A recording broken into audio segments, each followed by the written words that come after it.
All right, what's going on? Welcome back, Idaho Sports Talk on a fantastic football Friday. One of the games of the year on the Blue tomorrow night against the Fresno State Bulldogs. BJ Rains joins us for our weekly segment with our partners over there at Bronco Nation News. BJ, happy Friday, big weekend, lots to talk about with this Fresno State game. How are you today, bud? I'm doing great, guys. Appreciate you having me on. Playoff baseball today. It's a great day, so appreciate it. We're having fun, man. All right, we want to do a stock up and stock down for Boise State players on this roster, BJ.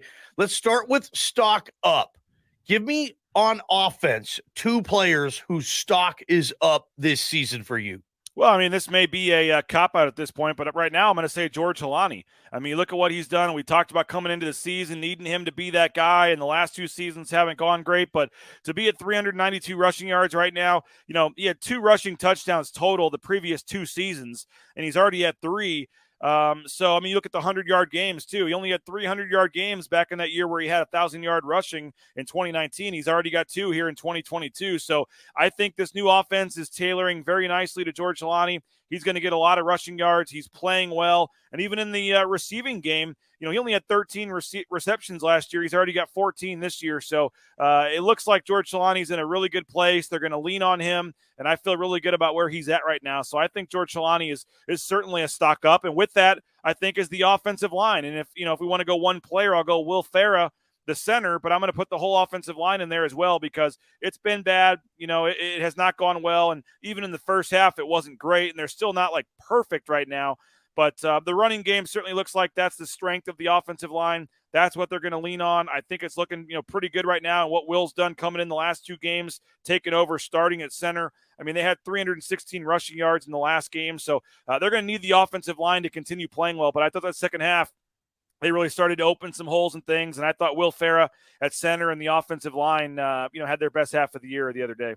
BJ Rains, Bronco Nation News Report. We do this every Friday right here on Idaho Sports Talk. All right, BJ, let's look at the other side of that offense. A couple of players maybe stock down on offense before we dive into defense. And we want to grill you about uniform combinations as well. So Boise State offense, players, stock down. Who you got, bud? Well, I got one for you, and it's Riley Smith. I mean, I love Riley Smith. Great dude. We talked to him again this week, but I mean, he's, they trot him out there as much as anybody on the team for media and things like that. And, no disrespect, but I mean, the dude's got 9 catches. Like, Riley, you got to step it up here, man. Like, it really is time. And, not only that, it's for 46 yards. I mean, he's got 46 receiving yards on the season. That's 8th on the team.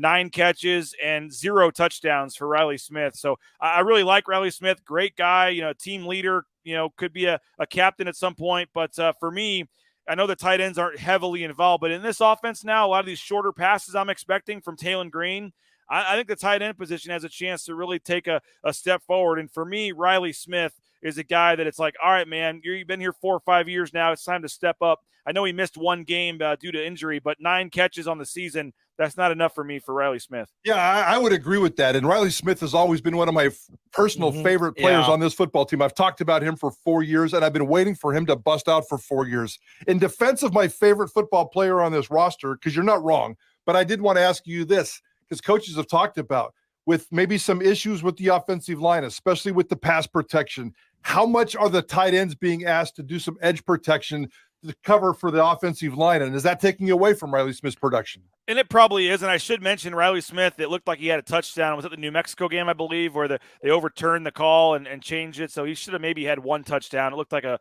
bad reversal of the officiating there in that game. So we'll give him credit for that, I guess, or partial credit. But, yeah, that's probably a big factor. The fact that they have had to do more blocking, they have had to keep the tight ends more. I mean, Tyneil Hopper at times has had a couple nice receptions, but again, he's another guy that's being asked to block a lot more. I mean, you guys were there for the interviews the other day. I mean, Riley Smith's a big dude. You stand next to him and you wish you had his body, man. He's a nice, good, strong-looking guy, and you're like, man, it must be nice to be Riley Smith. And so, I mean, he's certainly a guy that I think could provide more in the passing game. What they're asking the tight ends to do plays a large role in this, but I do think with the quote-unquote new offense here of Dirk Cutter and Taylon Green kind of meshing this together, I don't think Taylon Green's going to be in a lot of 5-step drops. I think it's going to be a lot of shorter passes and things like that, and I think that the safety valve, so to speak, could be Riley Smith, and I think there's a a lot more opportunity for Riley Smith here moving forward to start making an impact. All right, BJ, let's get to the defensive side of the ball. I'm going to go back to stock up. Who on defense is stock up for you? Give me a couple guys. Well, I mean, he might have been a guy we talked about last time. We did this a couple weeks ago, but I got to go back to DJ Schramm. I mean, the guy's been unbelievable. This was a guy that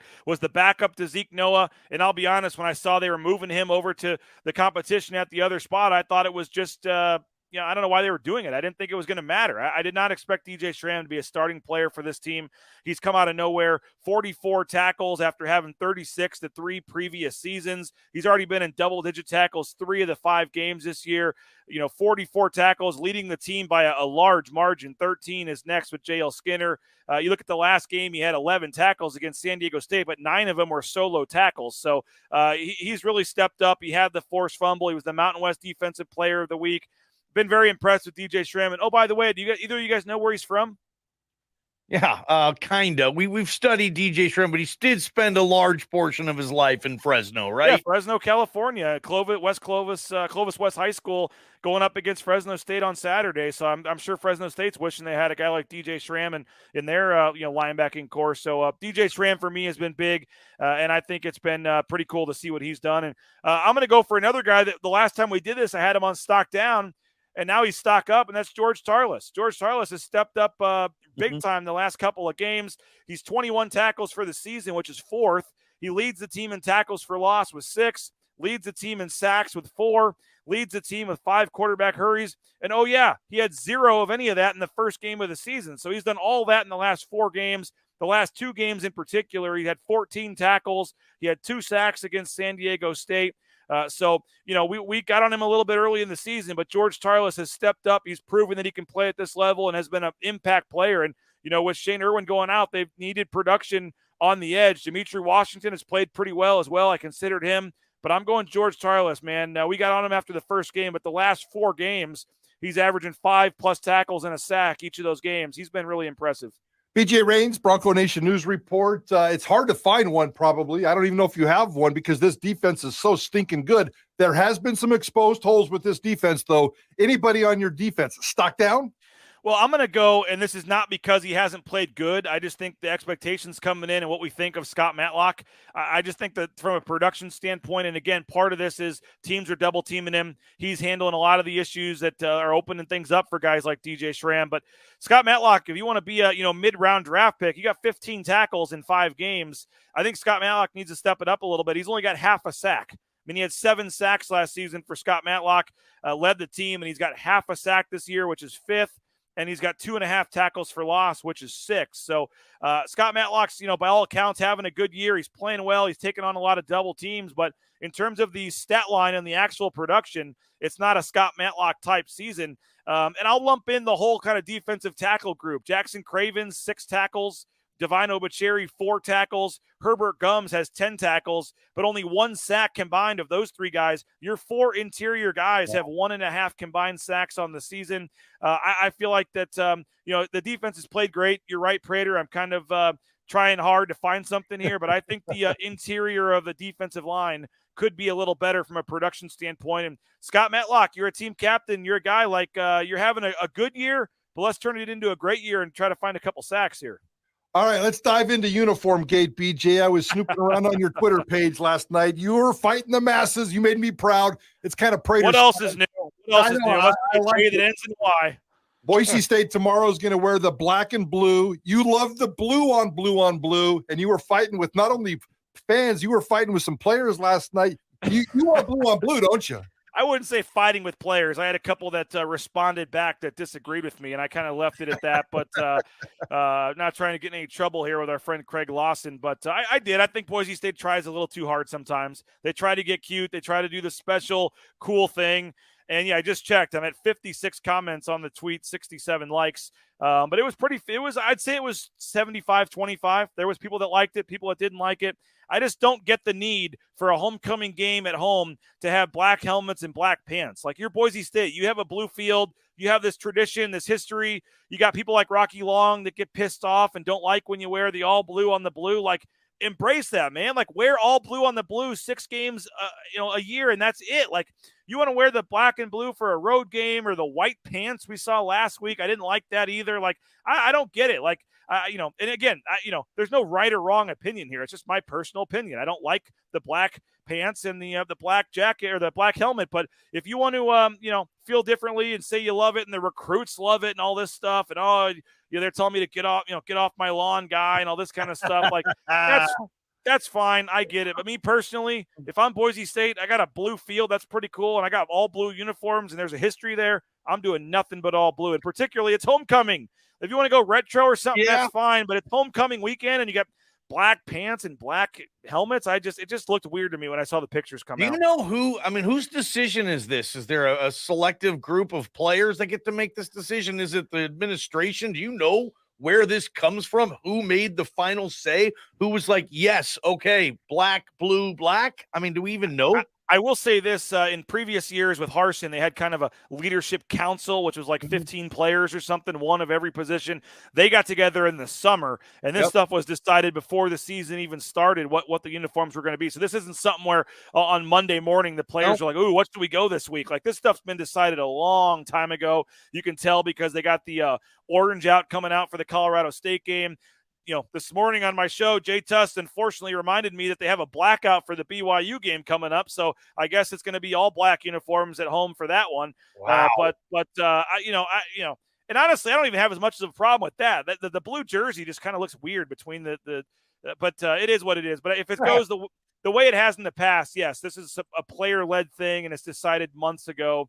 And then they market around it, and it is what it is. But BJ, I guess I'm getting old, Prater. I'm old school. Go back to the all blue. Feel any better though? I do like the look of the black and blue, but I do agree with your concept and your overall premise here. It's homecoming. You're blue on blue. You got a blue turf. Wear your all blues. I do like that. I'm going to defend you on this one, BJ. Oh, I appreciate that. So the first time for everything, Prater. But, I think it was, 2013, somebody said, the last time they wore this combo, and they did wear it at home. They've worn it in at least one of the Las Vegas Bowls in previous years. So it is a combination they've done before. And, again, if there's some 3-star wide receiver in California watching the game and he commits because he likes the uniform, then I guess it worked for him. So we'll see. Makes you think maybe there's no schematic advantage with it. Because if there was and they thought they had the data to support it, then why wouldn't they just use that advantage every game and say at least 4 out of every 5 home games, we're going to go blue, blue, blue, blue. I don't know if schematic advantage is the right word. I would just say from an intimidation standpoint, just a emotional standpoint, that's just embrace the fact that you're Boise State. You're the only football team at the FBS level that has a blue field and you have matching blue uniforms. Go for it. There was times they've had guys wearing the all blue lay down in the end zone on kick returns and try to do trick plays. And I mentioned Rocky Long and all these people that don't like it. Like, I would just embrace it. But if the cool kids like it, if the John Mallorys of the world think it's a cool deal and they can get recruits because of it, then more power to them. I just personally am not a huge fan. All right, BJ, enjoy your weekend. We'll see you at the press box tomorrow night for this one. And let's get a big weekend of baseball playoffs. It's gonna be a hell of a weekend, BJ. Appreciate you, pal. It is really excited, and I hope we're both talking playoff baseball come next week as well. That'd be nice, man. Thanks, man.